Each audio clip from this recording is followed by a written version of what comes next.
enseñan doctrina católica. Y ellos mencionan que los apóstoles, para poder mantener la doctrina una vez dado a los santos, buscan personas cristianos que creen igualmente, exactamente como ellos han recibido de los apóstoles o los obispos y sacerdotes antes de ellos, y transmiten su poder por medio de la imposición de las manos. Quería mencionar que, por ejemplo, en 1 de Timoteo 4:14, estamos usando la Biblia, la Reina Valera, versión 60 de los evangélicos y los protestantes. No descuides el don que hay en ti, que te fue dado mediante profecía con la imposición de las manos del presbiterio, o sea, de los sacerdotes. En la misma carta de Timoteo, 1 de Timoteo, capítulo 5, versículo 22, dice: no impongas con ligereza las manos a ninguno. Entonces los apóstoles y San Pablo hablan de que imponen las manos y como una ordenación, y los que son sucesores de los apóstoles reciben el poder, la responsabilidad, la autoridad de seguir fielmente cuidando, guardando la doctrina que recibieron de los apóstoles anteriores. Y así podemos trazar desde Cristo a los apóstoles, de los apóstoles a sus discípulos, durante toda la historia, a través de todos los siglos, hasta el día de hoy. O si miramos al revés, vemos que siempre han habido, estamos ahorita en 1997, si miramos por atrás, podemos trazar una línea cronológica desde el comienzo con Jesucristo. Sin embargo, si antes de 1899, siglo pasado, antes de esta fecha no había ningún testigo de Jehová. Antes de 1830 no existían los mormones. Antes del siglo XVI no hay protestantes. La única iglesia que puede trazar históricamente su fundación desde ahora hasta Cristo es la Iglesia Católica.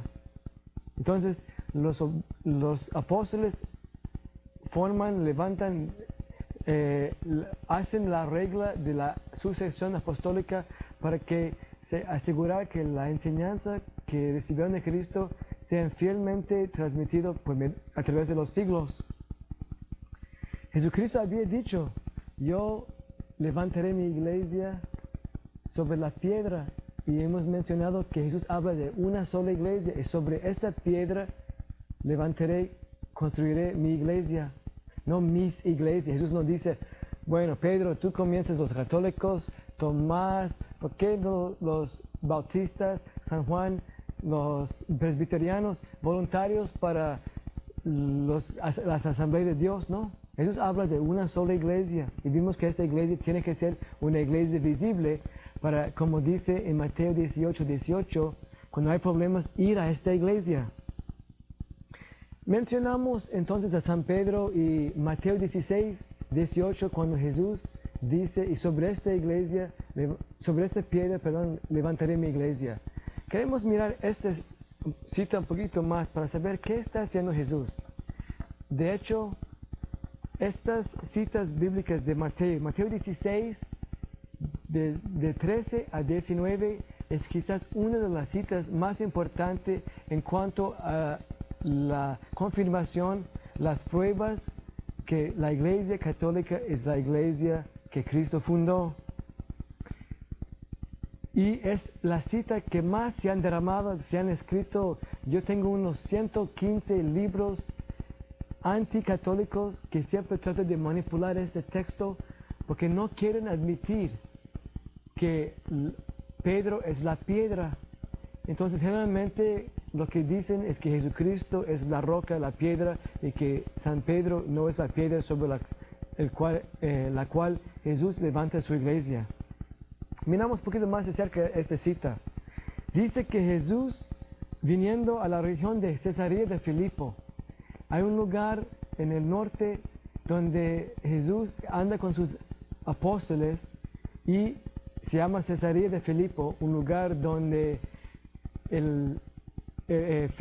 Felipe Herodes, uno de los hijos de Herodes, levantó un palacio, un santuario en honor de César, por eso Cesarea hecho por Felipe. Y Jesús hace una pregunta de su identidad. Dice, ¿quién dice la gente que soy yo? Responden, unos dicen que tú eres Juan Bautista, otros Elías. Entonces Jesús hace una pregunta sobre su identidad. ¿Qué dice la gente que soy yo? Y sale, algunos están diciendo que tú eres Juan Bautista, que algún otro profeta, que Elías. Y después Jesús dice, ¿y ustedes qué dicen que soy yo? Y Pedro dice, tú eres el Cristo, el Hijo de Dios viviente. Entonces, primera parte, pregunta de identidad de Jesús. Y Pedro contesta, tú eres Cristo, o en griego, porque San Mateo está escrito en griego, tú eres Cristos, Mesías, ungido, Hijo de Dios vivo. Y usando la misma manera de estructurar el asunto, y Jesús dice, y yo te digo que tú eres. Entonces, primera cosa que vemos es que la cuestión de identidad. ¿Quién soy yo? Tú eres Cristo, Hijo de Dios vivo, Hijo. Y Jesús va a usar la misma construcción para decir, yo te digo que tú eres Petros, en griego, Petros, hijo de Barjona, hijo de Juan. Entonces Jesús utiliza el mismo paralelo para hablar de la identidad de Pedro. ¿Qué está haciendo Jesucristo en decir a Pedro, tú eres Petros? El argumento protestante ha sido que Pedro no es la roca, no es la piedra sobre la cual Cristo levanta su iglesia. Argumentan que, y sí, en el Antiguo Testamento lo dice, que Jesús es la roca. Entonces, ellos leen y como, aunque no lo dice, ellos como, si Jesús dice, tú eres Petros, tú eres piedra, y sobre esta piedra, como si Jesús estuviera apuntando a sí mismo, levanto mi iglesia. Pero no hay nada que mencione del dedo, que Jesús estaba hablando de sí mismo. Jesús está mirando a Pedro, y Pedro habló de su identidad, tú eres Cristo. Entonces Jesús va a hablar de su identidad, tú eres Petros. Otro argumento que utilizan los protestantes es que la piedra sobre la cual Jesús construye y levanta su iglesia es la confesión de Pedro. Cuando Pedro dice a Cristo, tú eres Cristo, Hijo de Dios vivo. Esta confesión, eso que sale de la boca de Pedro, es la piedra, porque nuestra fe en Cristo es lo que hace la iglesia. Tampoco dice que Jesús dice, y sobre lo que tú acabas de decir es la roca. No dice esto. Vamos a mirar un poquito más a fondo estas citas bíblicas, porque para mí son el corazón del asunto de cuál es la iglesia verdadera que funda Cristo. Mateo está escrito en griego. Jesús habla en arameo. En el griego leemos la palabra Petros y Petra. Jesús dice, tú eres Petros, y sobre esta Petra edificaré mi iglesia. Entonces los hermanos evangélicos dicen, ajá, ¿ves? Una cosa es Petros, que es Pedro, y Petra, que es roca. Son dos cosas distintas. Entonces Jesús no estaba diciendo que Pedro es la piedra, la roca. Que Petros es una palabra insignificante, es una piedrita pequeñita, insignificante, que no tiene nada que ver con la roca masiva, la gran piedra que es Jesucristo. Entonces ellos dicen que son dos palabras distintas. ¿Por qué la diferencia? Y decimos nosotros, bueno, primero, aunque es Petros y Petra en el griego, Jesús habló en arameo, y en arameo no hay esa distinción. El asunto es que en griego hay masculino y femenino, como igual en español. El hombre, la mujer, la mesa, la piedra, el árbol. Hay palabras masculinas y palabras femeninas. Entonces, en griego, la palabra roca, Petra, es femenino. Jesús habla en arameo. En arameo no hay masculino femenino. Entonces Jesucristo hubiera dicho en el idioma suyo, tú eres Kefa o Cefas. Y sobre este Cefas edificaré mi iglesia. No hay distinción. Pero cuando Mateo escribe su evangelio en griego, sabe que la palabra Cefas se traduce en roca, Petra, y es una palabra femenina. Y no quiere dar a Pedro un nombre, una palabra femenina. Entonces dice Petros, lo hace masculino. Toma la palabra Petra y lo masculiniza.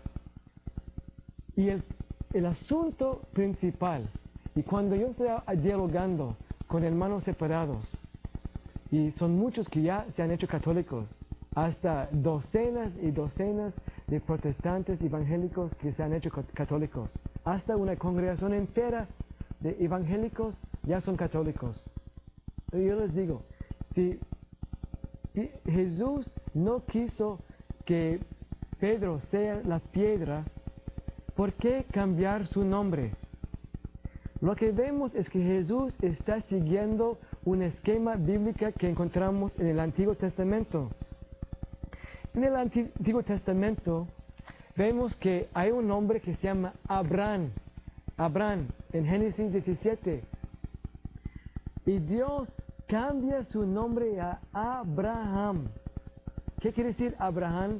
Quiere decir un padre de una muchedumbre, padre de multitud. Cada vez que Dios cambia el nombre de una persona en el Antiguo Testamento, hay una razón, el por qué. Cambia el nombre para que su nuevo nombre corresponde con un nuevo ministerio, una nueva identidad, una nueva función. Abraham tendrá muchos miles y miles de descendientes, más que la arena al lado del mar, más de las estrellas en el cielo.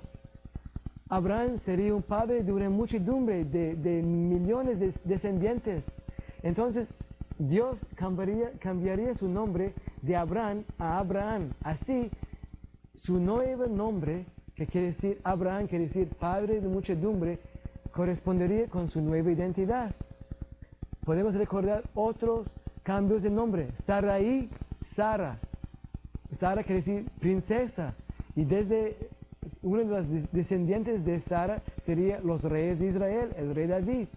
Entonces, igual otro ejemplo, Jacob, Israel. Entonces, como Dios en fundar un pueblo cambia Abraham a Abraham, también Jesús va a hacer lo mismo con su nuevo pueblo, nuevo Israel. En Isaías 51, 1 a 2, leemos, hablando de Abraham, Dios dice, mirad la piedra de donde fuiste cortados. Abraham es la piedra sobre la cual Dios funda el pueblo de Israel. Y dice, mirad a Abraham vuestro padre. Abraham es padre. Y Abraham, por cambiar su nombre, es la piedra sobre la cual Dios construye un pueblo. Ahora Jesús va a formar el nuevo pueblo de Israel, el Israel espiritual, el nuevo pueblo de Dios. Y en vez de que sea construido encima de Abraham, ahora va a ser construido encima de Pedro. Entonces, hay un hombre, se llama Simón. Sus papás lo llamaron Simón. Jesús cambia su nombre de Simón a piedra, a Pedro, a Petros, a Kefas en su propio idioma. Y la pregunta es, ¿por qué Jesús cambia su nombre? Recordando el Antiguo Testamento, vemos que cuando Dios cambia su nombre es para que su nuevo nombre corresponde con su nueva identidad.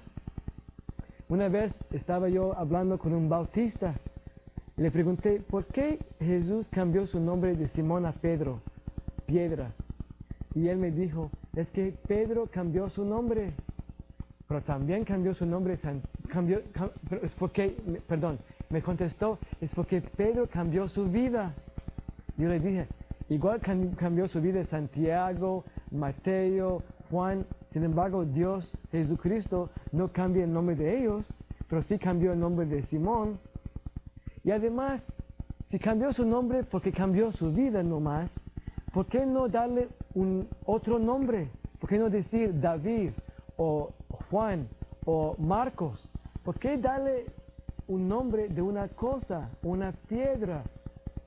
A menos que en el contexto Jesús estaría hablando de levantar, construir su iglesia sobre la piedra. Jesús, siguiendo el ejemplo del Antiguo Testamento con Abraham, padre del pueblo de Dios, la piedra, dice Isaías 51, Jesús hace lo mismo con Simón, la nueva piedra encima de la cual Dios va a construir su nuevo pueblo, la iglesia. Y sobre esta piedra edificaré mi iglesia. Si no, no tiene sentido que Jesús cambie su nombre y darle un nombre de una cosa. Van a decir los hermanos que Pedro no es la piedra porque Pedro va a negar a Jesucristo. Pero cuando vemos el contexto, y hablando de contexto, quiero dejarles una idea, un lema muy importante. Y quizás ahorita usted en su casa, donde quiera que están mirándonos, puede repetir este lema. Un texto de la Biblia, sin el contexto, es un pretexto. Lo repito, un texto sin contexto es un pretexto. Cuando alguien saca un texto de la Biblia fuera de su contexto, es un pretexto para confundirnos, para engañarnos. Entonces, cuando leemos el contexto, ¿qué es lo que vemos? Que Jesús dice, Pedro, tú eres bienaventurado, tú eres la piedra y ahí están las llaves. El contexto son 3 alabanzas a Pedro. Déjame leerlo. Mateo 16, 18, podemos mirarlo una vez más, es súper importante. Pedro acaba de decir a Jesús, tú eres Cristo, el Hijo de Dios vivo. Y Pedro va a responder igual en cuanto a la identidad con Pedro.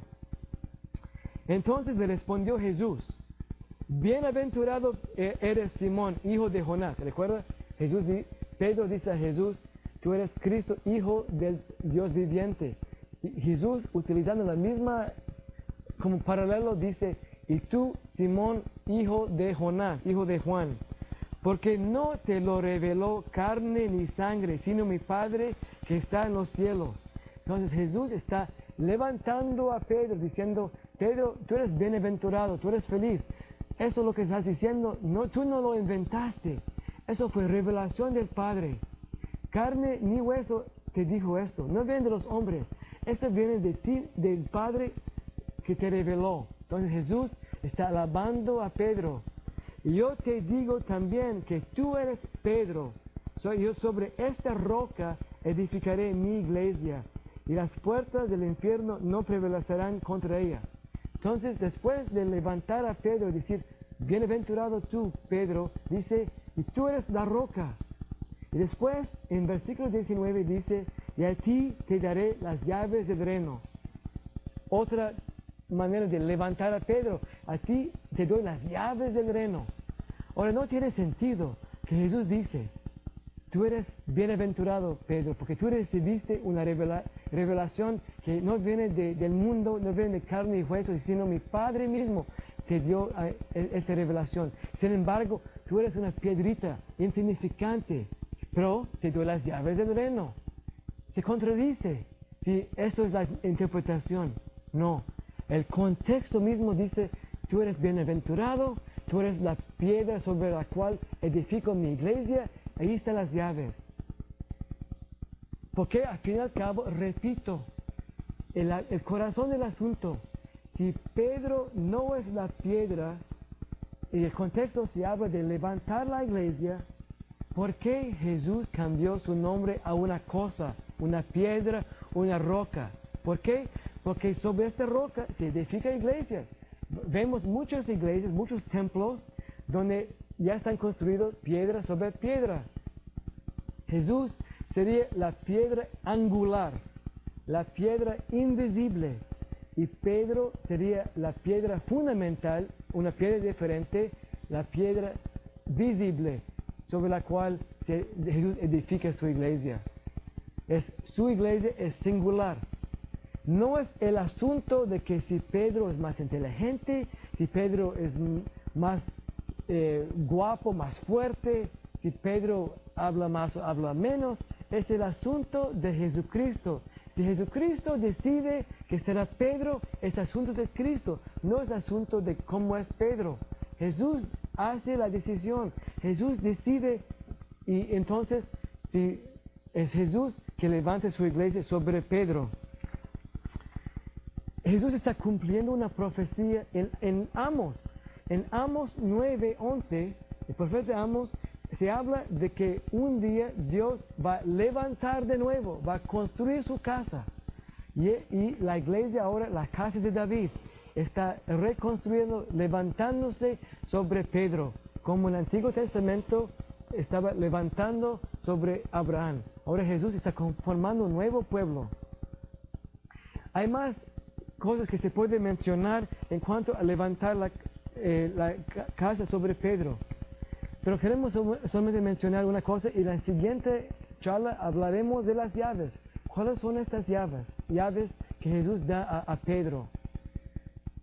Cuando mencionamos que los discípulos de los apóstoles hablan de la regla apostólica, o sea, la sucesión apostólica, que cada obispo busca a alguien que lo reemplaza, aseguran que su enseñanza es correcta, que no se desvían, después imponen las manos, lo ordenan, y el poder se transfiere de uno al otro.